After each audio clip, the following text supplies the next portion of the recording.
What's up, everybody, and welcome back to twitch.tv/ShowdownGG Smash of the Titan number 6. We're doing a pre-show today, and I'm joined by a very special guest, the one and only Mr. SG Hitaku himself. Hello, it's nice to be here. First time I've ever done this. It's very nice to have you here, man. Hitaku, you've been one of my favorite people to be hanging out with in the community this whole time. Love talking events with you, talking trash, talking good stuff, We've had some good times. Talking a lot of big, interesting plans for like the community in the past and stuff too. Yep. And I'm excited to have you right here on this show, man. Good, good. Show your personality to the world. Hello, world. How are you all? So I brought you on the couch today for a number of reasons, but first off was that last weekend we both went down to Southern California. Yeah, 2GGT. Yeah. Breakthrough. And if y'all at home don't know, 2GG Breakthrough was an Arcadian tournament. Yep. Had about a little under 450 players total. Something around there. In the bracket. And so some really good players too. Yeah, like we want really good players. Want to talk about our experiences, both from different sides. Actually, I was competing in the event. You too good for the event. I was not allowed in. Yeah, not allowed into the bracket. But let's start with you, because what was really interesting is that 2GG in their Arcadian tournaments, they do a lot to really show off the prowess of like PR players and doing some cool opportunities. How about speaking about some of the opportunities that you're given this weekend? Well, when I went down there, it was interesting because we had they had a section where the PR players were asked to move over, and we could play in an event where we had to play for an hour straight. And if we played for an hour straight and didn't lose, we got a T-shirt. And then if anybody managed to beat us, they got a T-shirt. And unfortunately, I wasn't able to do it because the time when I was called, it was when Athena was playing, so I had to go coach that. Yeah. But it was just they had little projects that we could do. They had the auction. Yeah. That was pretty fun. They auctioned off all the PR players. Everybody bid, and then if you won the bid, you got to team with them. So that was a fun experience. And how much did you go for? I don't remember. I think I went for 60 or something, 55, 60. I heard personally that you went for $65. That there's quite a betting war over you for a little bit. I was hoping nobody would bet on me. Yeah. Because I wanted to team with Athena. Yeah. But somebody really wanted to team with me, so we had fun. It was a good time. Yeah.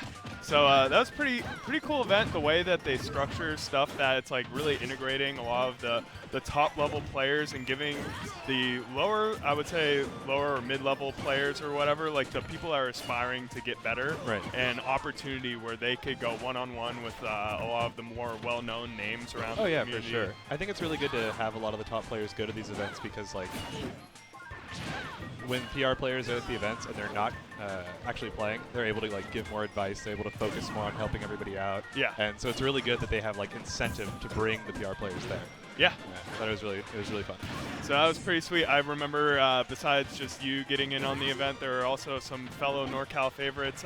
Ido was down there, yep, as well as Fallen, a man that's born NorCal, now raised SoCal. Yep. So they're both involved in the side event like you were talking about, as well as the team events. Right. And at one point, I remember seeing in that 1 hour PR playoff kind of thing, yeah, Ido got, I don't know if he was bored or if he was just really cocky, but he was just one-handing people with Ganon. Oh my god. And winning.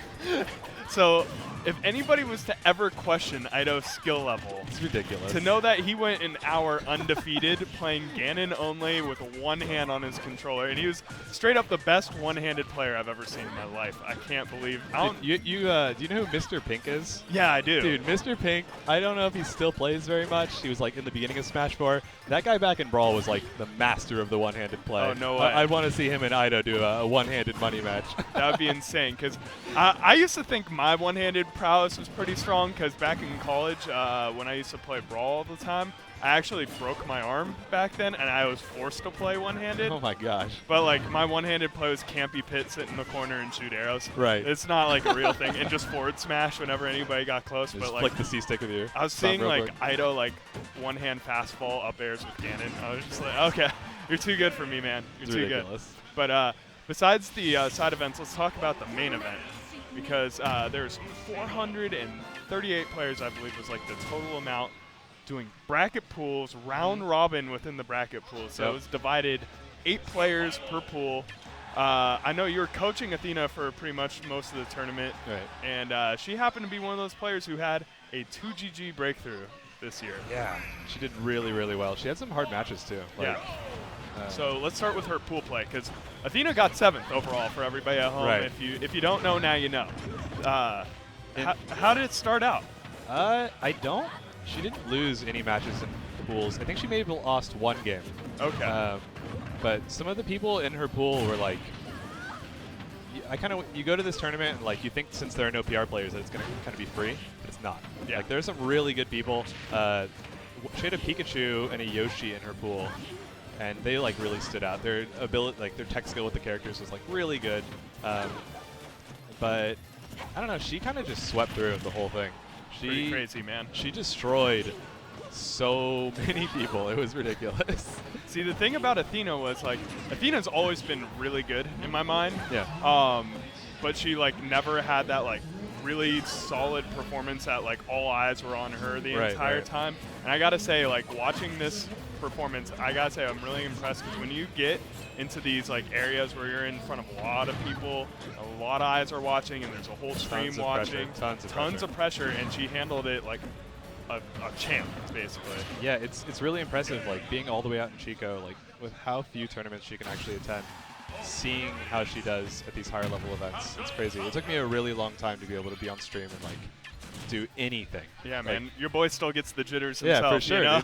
Like it's really bad, but and it's not like she doesn't. She definitely does, but she's so good at dealing with it. So. And not only that, but the match that she had in top 8 might have been the most hype match the whole entire tournament. I mean, it was pretty crazy. Were popping off everywhere, and we were seeing.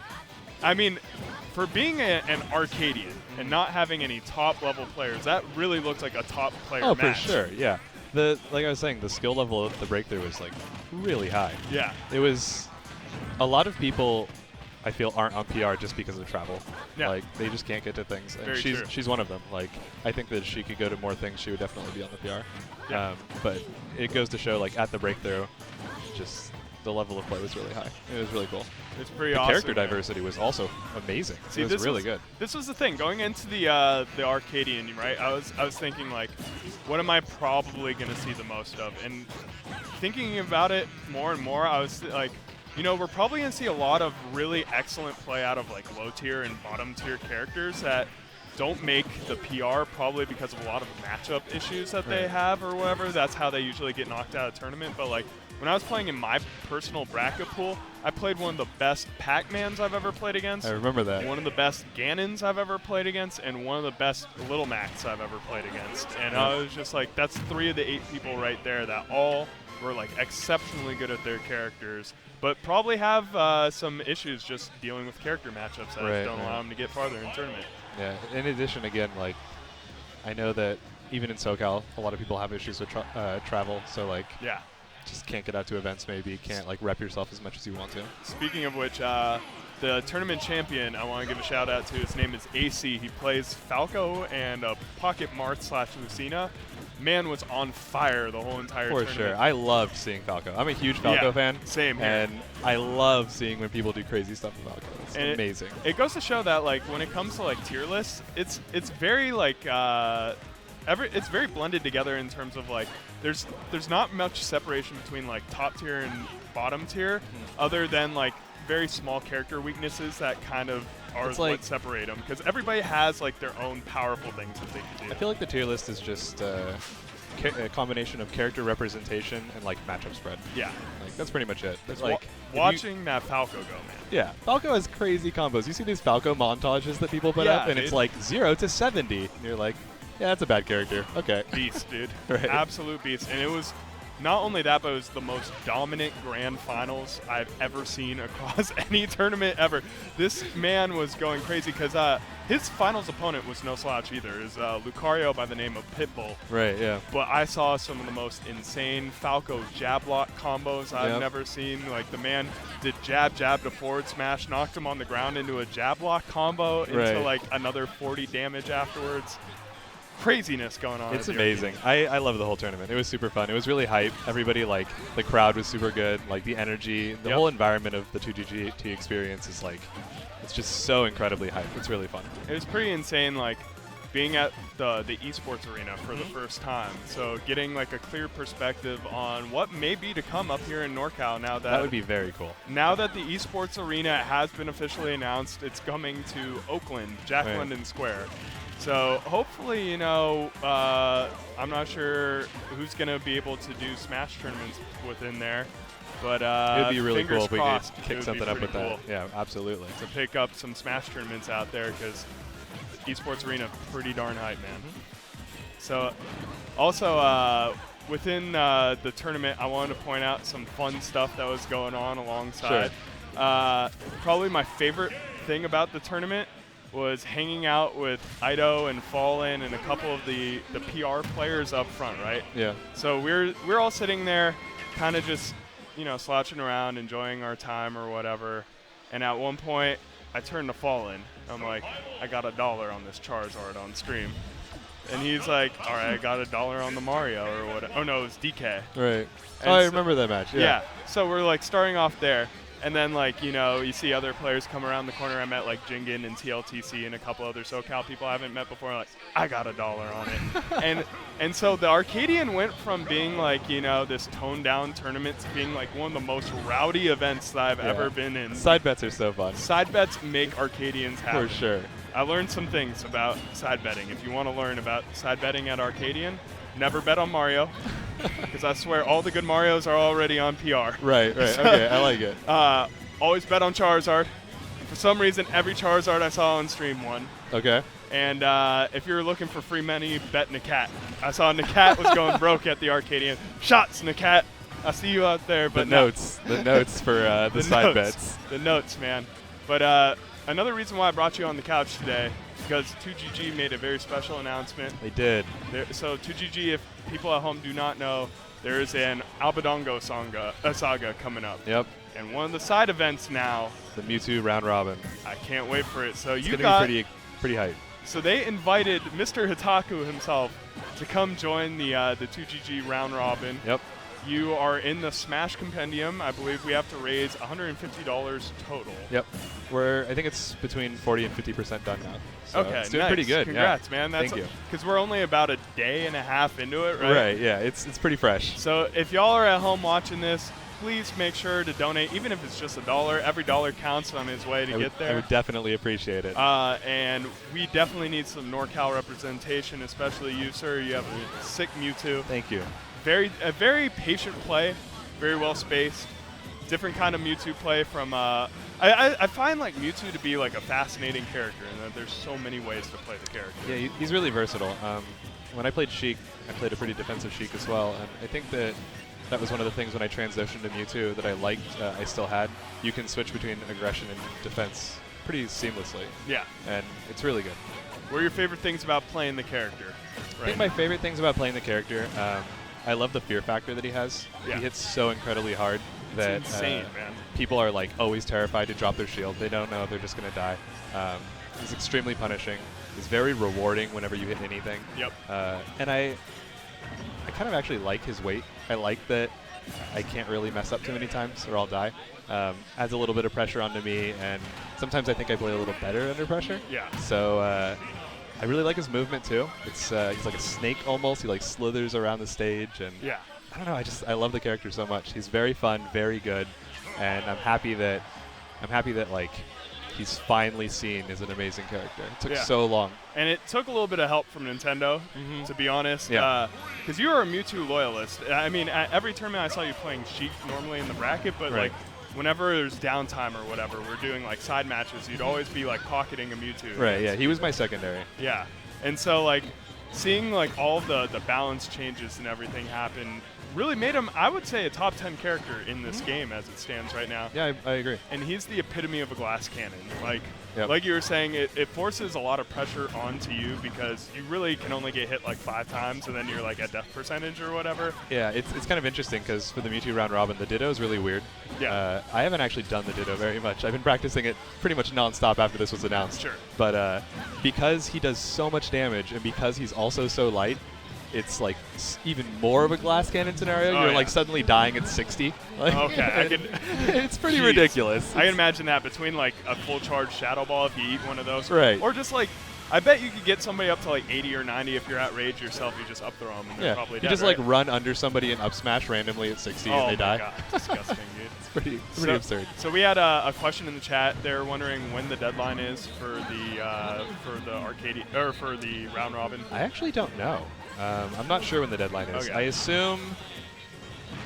assume we have some time, but I'm not entirely sure myself. Hey man, for me, honestly, I wanna sell to the people out there. Get it done with as soon as possible, man. Yeah. That makes it also so that you can confirm that you're going to be at the tournament, make your plans early and everything, and it's going to help. The sooner the better, absolutely. It would help with planning a lot. Awesome, man. Awesome. So we have a pretty stacked bracket tonight. A lot of people are here. I wanted to ask you, who are some of the people in the community that you feel are on the come up right now? Besides Athena, I know you're going to say, obviously, off the top of your head. Who's on the come up? Well, a lot of people in the community don't know about GP Soul. GP is an amazing player. If he came to these events more, I think that he would be. I think GP could easily become a top 5 player in NorCal. Yeah. But he doesn't go to anything, so I have to just deal with him in Santa Rosa endlessly. Of course, GP being a Santa Rosa resident, local, always working. Always working, always busy. Us. Yeah. Good for him. Yeah. Unfortunate for us, we don't get to see him as much. Used to be a top 5 player here a couple of months ago when he was rocking Wario mainly. Yeah.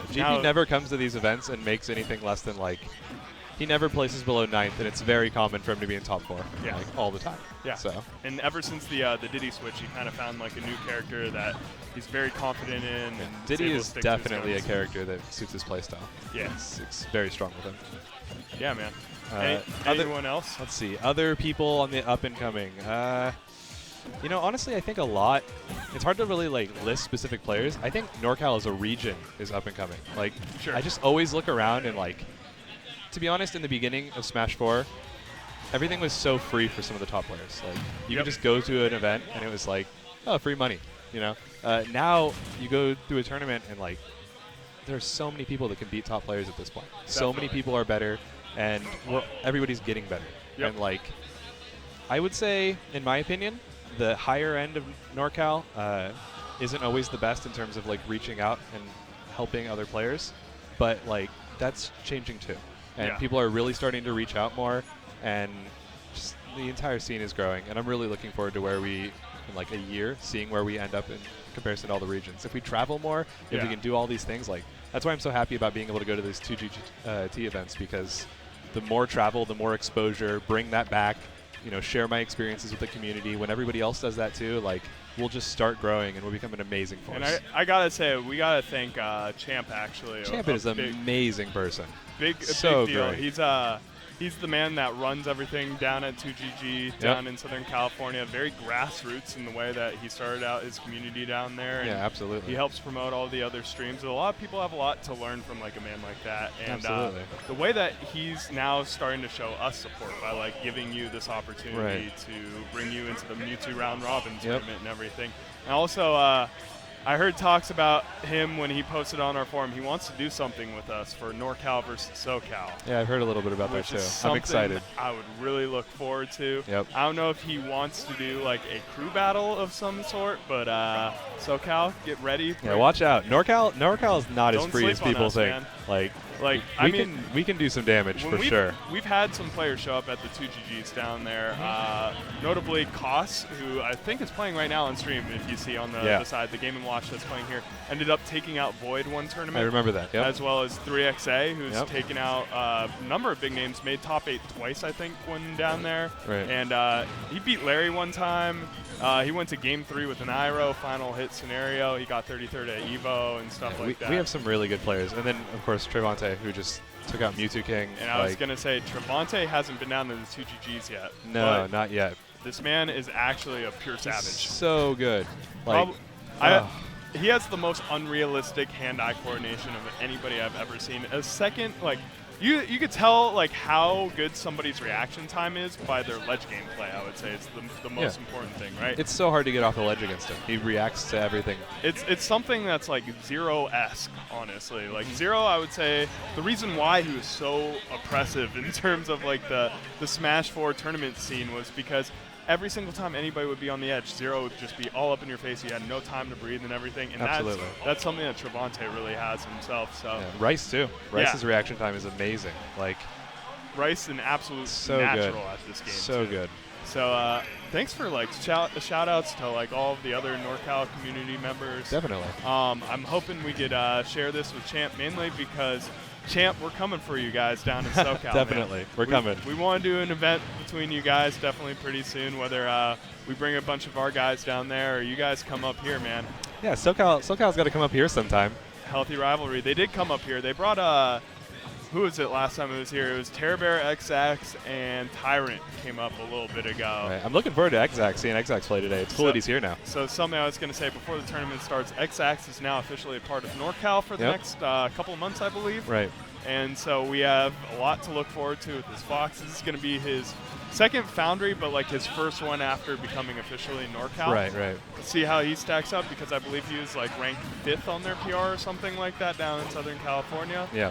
So far, he's been doing pretty well at the tournaments up here. However, he has an arch nemesis already, from what I've heard. Yeah, I've heard it as well.